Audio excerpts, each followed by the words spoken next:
just let me know how you go, okay? Give me a call back, thanks. Just give me one moment, yeah. So you are? I'm Shivnil. I'm here for the role for administrator. Oh, yeah, forgot. Yeah. Oh, okay. Yeah. So tell me about yourself. Well, I'm applying for the role of administrator because I believe. And your experiences are? I was getting to that. Yeah. My experience that I have a lot of experience, so I've got 6 years of experience as an administrator. I see. So tell me about your hobbies. Well, I like playing golf on the weekends. Ah, you're a golf guy. I see. Yeah. Oh. Now that's not a good interview. Hello and welcome to this video on how to conduct employment interviews.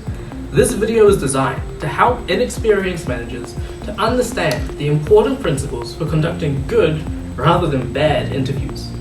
Employment interviews are a part of the selection component of the hiring process. The aim is to access and select the right person for the job from a larger candidate pool, which would have been generated by the recruitment process. If done correctly, employment interviews are an effective tool that can help managers achieve the objectives of the selection phase. The 3 model criteria for selection method choice are validity, reliability, and fairness. If an interview can successfully demonstrate these 3 elements, it's much more likely to provide accurate results that the organization can rely on moving forward. Validity is the extent to which decisions are appropriate and justified regarding the candidate's performance, and without it, interviews can look highly unprofessional. Reliability looks at the consistency of methods chosen, so that all candidates are evaluated on the same set of standards. Finally, fairness looks at making sure that decisions do not discriminate based on personal characteristics that do not impact the candidate's job performance or organizational fit. A structured interview has a specific format with the same job-related questions for all applicants. It is rated with a scale with a clear objective, and therefore it is less likely to have unfair discrimination, leading to a higher validity from its results.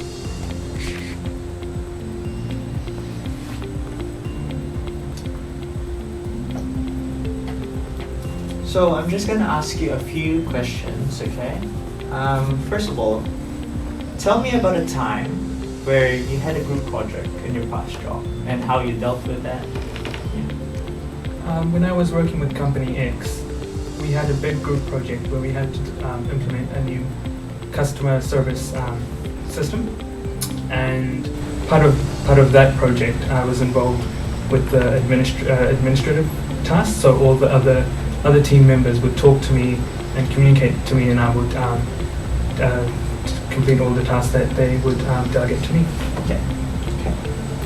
And then another question is, let's say there is a conflict between yourself and another staff member. How would you go about in resolving that? I think that I'm very good at listening to other people's viewpoints, so because of that, I should be able to resolve conflict well. Okay. Thank you. This structure is valid because it measures what is relevant to the job and is aimed at forecasting job performance. It is reliable because we use the same questions and the same interviewer. And finally, it is fair because the questions are focused solely on the job performance and organizational fit, and not on irrelevant factors. A structured interview design asks the same questions that are relevant to the role. It uses a multi-rating scale, and the interviewer takes detailed notes for later reviews, and preferably you would have more than one interviewer. It uses behavioral questions that are based on testing past work experience, as these can be a more reliable predictor of job performance. It also uses situational questions, seeing how the interviewee responds to certain hypothetical scenarios.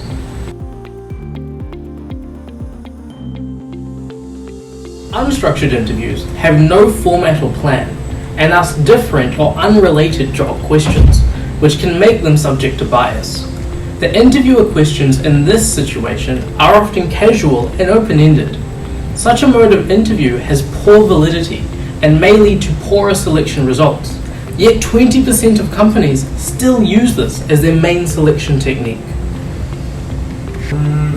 I actually don't have any questions prepared. So just give me one moment while I think of one. Okay, so tell me about yourself growing up. When I was growing up, Yeah. I'm not sure how that's relevant to the job. Could you please explain?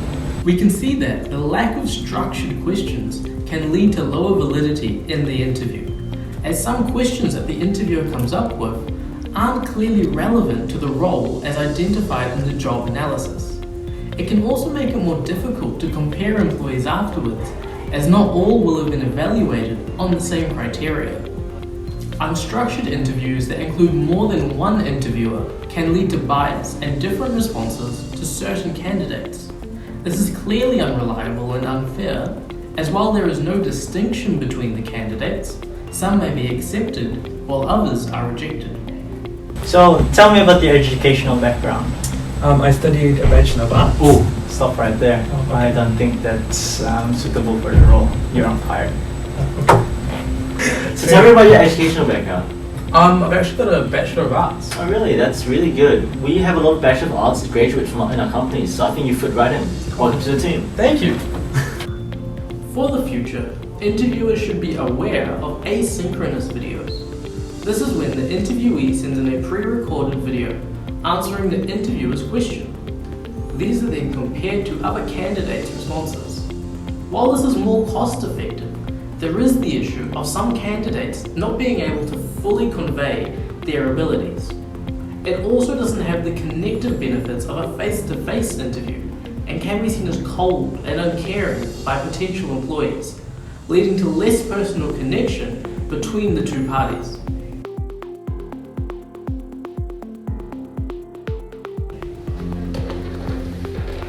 Biases are bad for interviews because they can lead to unreliable and unvalid results. A good interviewer should always look to mitigate biases whenever possible.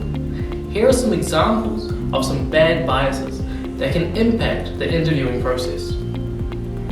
Halo effect. So tell me about your where you worked last. My last place of employment was at the University of Auckland. Oh wow, that's really nice. But I did get fired. Oh, but that's alright. You still work at the University of Auckland. That says a lot of things. Similar to me effect. So I see you have a watch. Oh, I really like watches. I like to collect. Yeah, me too. I think you'd be really suitable for this job. Oh, thanks. Primary effect. Oh, sorry I'm late by 5 minutes. Well, if you're late now, what can I expect in the future? You're not hired. I'm sorry. Discrimination. So we normally look for females to fill jobs like these. Oh, okay. Can't do much about that. As shown in the training video, the criteria of interviews, validity, reliability, and fairness should be the priority of all three types of interviews, whether it be structured, unstructured, or asynchronous. While there are benefits to all three types of interviews, a structured interview is currently the most reliable and is what new managers should focus on to improve their interviewing skills and success rate. A good interview should mitigate biases whenever possible and look at including a constructivist perspective. Good luck out there and happy interviewing. So thank you for coming to the interview. We'll be in touch in a few days. Thank you. No worries. Thanks for having me.